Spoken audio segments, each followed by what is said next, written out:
ಓಂ ಶಾಂತಿ. ಮಾನವಾತ್ಮರ 84 ಜನ್ಮಗಳ ರಹಸ್ಯ, ಭಾರತದ ಉತ್ಥಾನ ಪತನದ ದಾರಿ. ಭಾರತವು ದೇವಾತ್ಮರ ನೆಲೆಬೀಡಾಗಿದೆ. ಇಲ್ಲಿಯೇ ಮೊದಲು ಸ್ವರ್ಗ ಇತ್ತು. ಅದು 5000 ವರ್ಷಗಳ ಹಿಂದೆ. ಮೊದಲು ಸತ್ಯಯುಗ, ಸಂಪೂರ್ಣ ಸ್ವರ್ಗ.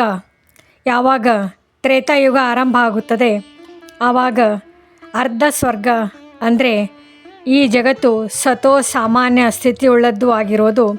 ತ್ರೇತಾದಲ್ಲಿ ದೇವತೆಗಳು ಪವಿತ್ರ ಹಾಗೂ ಸಂಪೂರ್ಣತೆಯ ಗುಣಮಟ್ಟ 14 ಕಲೆಗಳಿಗೆ ಇಳಿಯುತ್ತದೆ.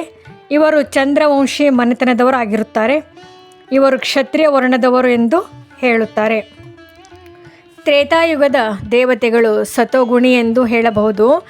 ಸುಖ ಮತ್ತು ಆನಂದ ಸತ್ಯುಗಕ್ಕಿಂತ ಸ್ವಲ್ಪ ಕಡಿಮೆ ಇರುವುದು. ಚಂದ್ರವಂಶಿಗಳು ಶ್ರೀ ಸೀತಾ, ಶ್ರೀರಾಮ ಅವರ ರಾಜ್ಯ ನಡೆಸುವರು. ಇವರು ಕ್ಷತ್ರಿಯ ವರ್ಣ. ಅಸ್ತ್ರಶಸ್ತ್ರಗಳನ್ನು ತೋರಿಸುತ್ತಾರೆ. ಅಂದರೆ ಇವರು ಯುದ್ಧ ಮಾಡುವರು ಎಂದು ಅರ್ಥ ಅಲ್ಲ. ಹಿಂದಿನ ಕಲ್ಪದ ಅಂತಿಮ ಜನ್ಮದಲ್ಲಿ ಪಂಚ ವಿಕಾರಗಳ ಮೇಲೆ ಸಂಪೂರ್ಣವಾಗಿ ಜಯ ಗಳಿಸಲು ಪುರುಷಾರ್ಥ ಮಾಡಿ ವಿಕಾರಗಳ ಜೊತೆ ಯುದ್ಧ ಎನ್ನಬಹುದು. ವಿನಾಶಕ್ಕಿಂತ ಮುಂಚೆ ಸಂಪೂರ್ಣತೆ ಗುರಿ ಉದ್ದೇಶ ತೇರ್ಗಡೆ ಆಗಲು ಅವರು ಅಸಮರ್ಥರು ಆಗಿರುತ್ತಾರೆ. ಈ ಕಾರಣದಿಂದ ಸಾಂಕೇತಿಕವಾಗಿ ಅಸ್ತ್ರಶಸ್ತ್ರಗಳನ್ನು ತೋರಿಸಲಾಗಿದೆ. ವಿಕಾರಗಳ ಮೇಲೆ ಯುದ್ಧ ಮಾಡುತ್ತಾ ಶರೀರ ಬಿಟ್ಟು ಬಿಡುತ್ತಾರೆ. ಅವರೇ ಕ್ಷತ್ರಿಯ ವರ್ಣದಲ್ಲಿ ಬರುವರು. ಸಾಂಕೇತಿಕವಾಗಿ ಅವರ ರೂಪದಲ್ಲಿ ಅಸ್ತ್ರಗಳನ್ನು ತೋರಿಸುತ್ತಾರೆ. ಅಂದರೆ ಅಸ್ತ್ರಗಳನ್ನು ಹಿಡಿದಿರುವುದನ್ನು ತೋರಿಸುವರು. ಯಾಕೆಂದರೆ ಇವರು ಸಹ ಅಹಿಂಸಾ ಪರಮೋಧರ್ಮಿಗಳೇ ಆಗಿರುತ್ತಾರೆ. ಆದರೆ ಸುಖದಲ್ಲಿ ಶಾಂತಿ ಕೊರತೆ ಇರುವುದಿಲ್ಲ. ಸತ್ಯುಗದ ತೆರನಾಗಿ ತ್ರೇತಾಯುಗದಲ್ಲಿಯೂ ಸಂಪೂರ್ಣ ಶಾಂತಿ ಮತ್ತು ಅಹಿಂಸೆ ಜಗತ್ತು ಆಗಿರುತ್ತದೆ. ಜೀವನ್ಮುಕ್ತ ಸ್ಥಿತಿಯಲ್ಲಿ ಇರುತ್ತಾರೆ. ಹಾಗೂ ನಾವು ರಾಮರಾಜ್ಯ ಈ ಶಬ್ದವನ್ನು ಕೇಳಿದ್ದೇವೆ ಮತ್ತು ರಾವಣ ರಾಜ್ಯ ಈ ಶಬ್ದವನ್ನು ಕೇಳಿದ್ದೇವೆ. ರಾವಣ ರಾಜ್ಯ ಯಾವುದು ಎಂಬುದನ್ನು ತಿಳಿಯೋಣ. ಸತ್ಯುಗ ಹಾಗೂ ತ್ರೇತಾಯುಗವು ಇವು ದೇವಾತ್ಮರಿರುವರು. ಅವರು ಜೀವನ್ಮುಕ್ತಿ ಸ್ಥಿತಿಯಲ್ಲಿರುತ್ತಾರೆ. ಅದನ್ನು ಸ್ವರ್ಗ ಎನ್ನುವರು. ಇದೇ ರಾಮರಾಜ್ಯವಾಗಿದೆ.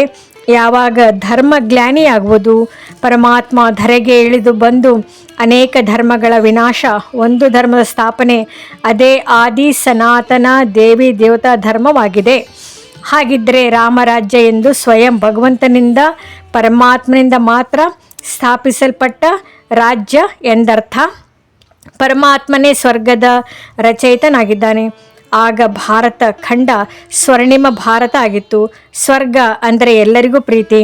ರಾಮರಾಜ್ಯವನ್ನು ಎಲ್ಲರೂ ನೆನಪು ಮಾಡುತ್ತಾರೆ. ಮತ್ತೆ ರಾಮರಾಜ್ಯ ಬರಲಿ ಎಂದು ಬಯಸುತ್ತಾರೆ. ಕಲ್ಪದ ಅರ್ಧ ಭಾಗ ಅಂದರೆ 2500 ವರ್ಷಗಳು ದೇವತಾ ಸಾಮ್ರಾಜ್ಯ ಇತ್ತು, ರಾಮರಾಜ್ಯವಿತ್ತು. ತ್ರೇತಾಯುಗದಲ್ಲಿ ದೇವತಾ ಆತ್ಮರುಗಳು ಜನ್ಮಿಸುತ್ತಾ ಹೋಗುತ್ತಾರೆ. ಅವರ ಸಂಖ್ಯೆ ಹೆಚ್ಚಾಗುತ್ತಾ ಹೋಗುವುದು. ತ್ರೇತಾದ ಕೊನೆಗೊಳ್ಳುವ ಸಮಯ ಅಂದರೆ ತ್ರೇತಾಯುಗದ ಅಂತಿಮ ಸಮಯದಲ್ಲಿ ಸುಮಾರು 33 ಕೋಟಿ ದೇವತೆಗಳು ಇರುತ್ತಾರೆ. ಭಾರತ ದೇಶದಲ್ಲಿ 33 ಕೋಟಿ ದೇವತೆಗಳ ಗಾಯನವು ಕೂಡ ಇದೆ. ಕಲ್ಪದ 2500 ವರ್ಷಗಳು ಆದ ಮೇಲೆ ರಾಮರಾಜ್ಯ ಹೋಗಿ ರಾವಣ ರಾಜ್ಯ ಪ್ರಾರಂಭವಾಗುತ್ತದೆ. ದ್ವಾಪರ ಹಾಗೂ ಕಲಿಯುಗ ಕಲ್ಪದ ಉಳಿದ ಅರ್ಧ ಭಾಗ. ಇದು ಸಹ 2500 ವರ್ಷಗಳು ರಾವಣ ರಾಜ್ಯ ಎಂದು ಹೇಳಬಹುದು. ಇದನ್ನೇ ನರಕ ಎನ್ನುವರು. ರಾವಣ ರಾಜ್ಯದಲ್ಲಿ ದೇವಾತ್ಮರು ವಾಮ ಮಾರ್ಗದಲ್ಲಿ ಹೋಗುತ್ತಾರೆ. ಮನುಷ್ಯಾತ್ಮರು ಜನ್ಮಿಸುತ್ತಾರೆ. ಇದನ್ನೇ ಮಾಯಾ ರಾಜ್ಯ ಎನ್ನಲಾಗುವುದು. ಪಂಚವಿಕಾರಗಳಿಗೆ ಮಾಯೆ ಎನ್ನುತ್ತಾರೆ. ದ್ವಾಪರ ಕಲಿಯುಗ ಮಾಯಾ ನಗರಿ ಅಥವಾ ಅಸುರಿ ಪ್ರಪಂಚ ಆಗಿದೆ. ರಾವಣ ರಾಜ್ಯದಲ್ಲಿ ಮನುಷ್ಯಾತ್ಮರು ಜೀವನ ಬಂಧನ ಸ್ಥಿತಿಯಲ್ಲಿ ಇರುತ್ತಾರೆ. ದ್ವಾಪರ ಯುಗದಲ್ಲಿಯೂ ಕೂಡ 21 ಜನ್ಮಗಳನ್ನು ಪಡೆಯುತ್ತಾರೆ. ದ್ವಾಪರ ಯುಗ ಆರಂಭವಾಗಿ ಸ್ವರ್ಗವು ಸಮಾಪ್ತಿಯಾಗುವುದು. ಆವಾಗ ಭೂಮಿಯು ಏರುಪೇರಾಗಿ ಸ್ವರ್ಗವು ಭೂಮಿಯಲ್ಲಿ ಸಮಾವೇಶಗೊಂಡು ಅಂಶ ಮಾತ್ರವೂ ಉಳಿಯುವುದಿಲ್ಲ. ದ್ವಾಪರ ಯುಗ ನರಕ ಅಥವಾ ನರಕದ ಪ್ರಾರಂಭ ಎನ್ನಬಹುದು. ಸ್ವರ್ಗದ ಸಂಪತ್ತು ಕೊನೆಗೊಂಡು ನರಕವು ಪ್ರಾರಂಭವಾಯಿತು.